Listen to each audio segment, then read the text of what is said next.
sampurasun para wargi kaum dangu sadayana dina dangat ieu simkuring seja ngadongengkeun hiji dongeng sasakala nyaeta Sasakala Gunung Padang. Zaman baheula samemeh di Tatar Sunda jeung Jawa aya karajaan eta wangunan teh geus ngadeg. Cek beja eta wangunan teh diadegkeun dumasar kamupakatan kaum religi sadunya anu maksudna pikeun tempat muja semedi keur sakur manusa anu kawilang luhung elmuna dina enggoning hate kanu murbeng alam. Nu dipalar pikiranana jadi ting-tim tur caang narawangan.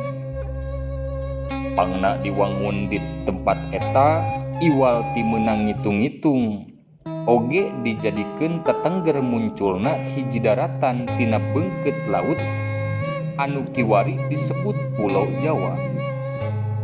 Kacaturkeun pupuhu nu ngawasa eta wewengkon baheula keur merbayaksa atawa kumpulan jeung sababaraha urang abdina.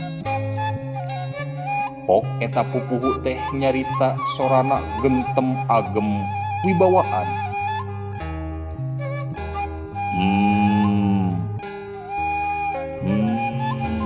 Warga kula Nusatia, coba kadarieu kula rek ngajak sawala anu kawilang daria.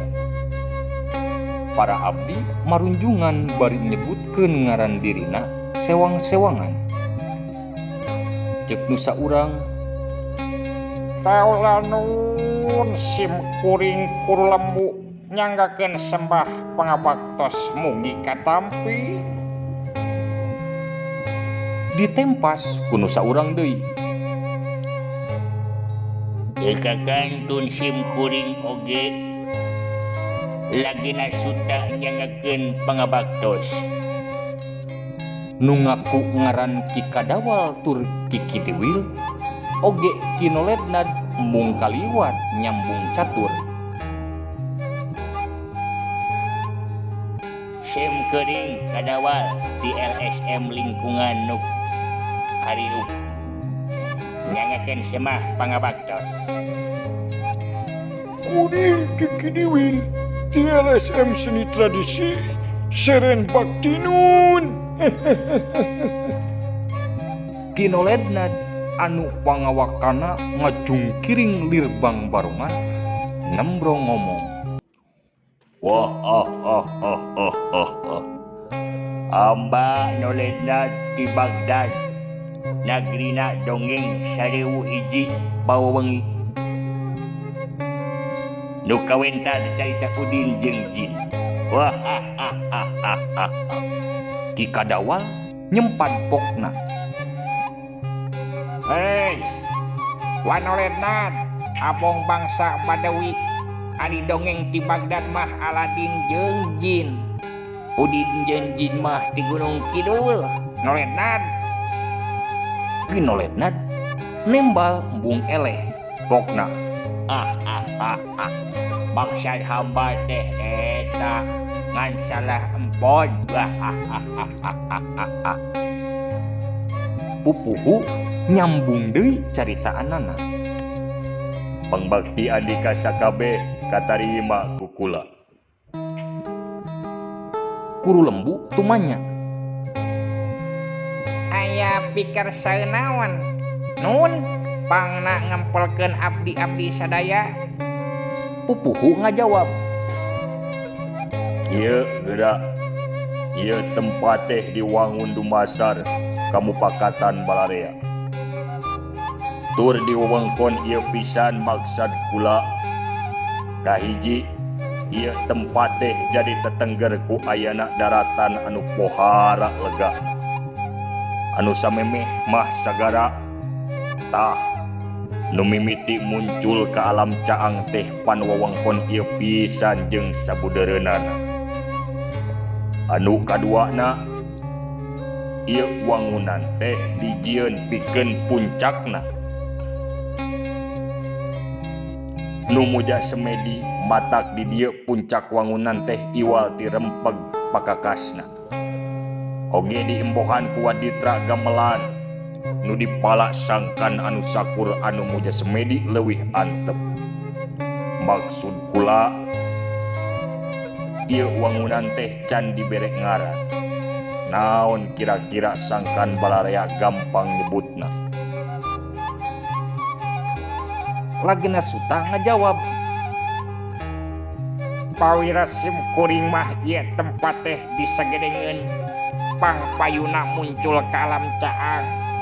Oge janten tempat pikeun anu bade nyaangkeun pikir caang teh pan Padang.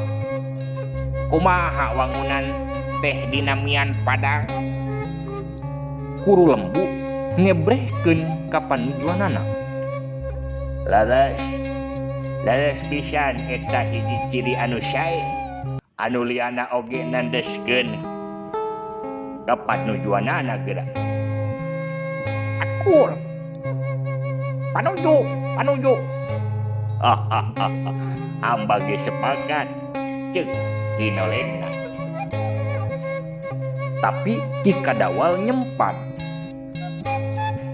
Mangke heula Lur, ulah dapon sapakat bagja jeung cilaka. Waluya jeung sangsara ngaran di antarana nu jadi syariat. Pupuhu motong obrolan. Bener pisan, ulah sagawayah nunda ngaran mun yang tetep waluya matak bantuan kula rek muja semedi pikeun muru anu rahayu. Mangga sakabeh saur manuk. Pupuhu reup-reueum rep sidakep sinuku tunggal. Pupuhu jeung abdi-abdina menekung kanu agung nutupanon. Muka hate niat panceg kanu hiji nyiar ilapat pingaraneun. Kieu upama dipedar ku pupuh kiwari mah. Duh Gusti nu Maha Suci, sembaheun abdi sadaya pangnuduhkeun ngaranna sae sangkan aya kamulyaan. Naon api ucapeunana nu dipalar-palarya miwano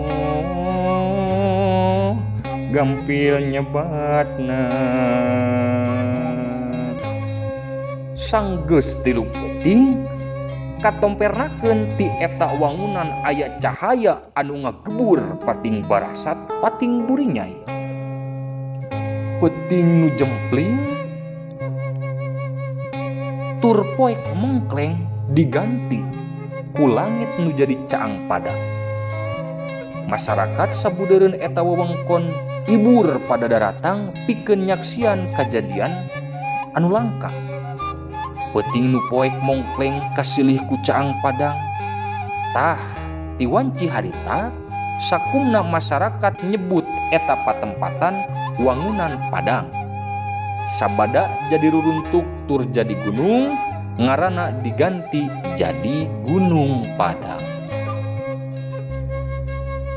Sakitu para wargi dongeng anu tiasa kapedar. Hatur nuhun. Wassalamualaikum warahmatullahi wabarakatuh. Sampurasun.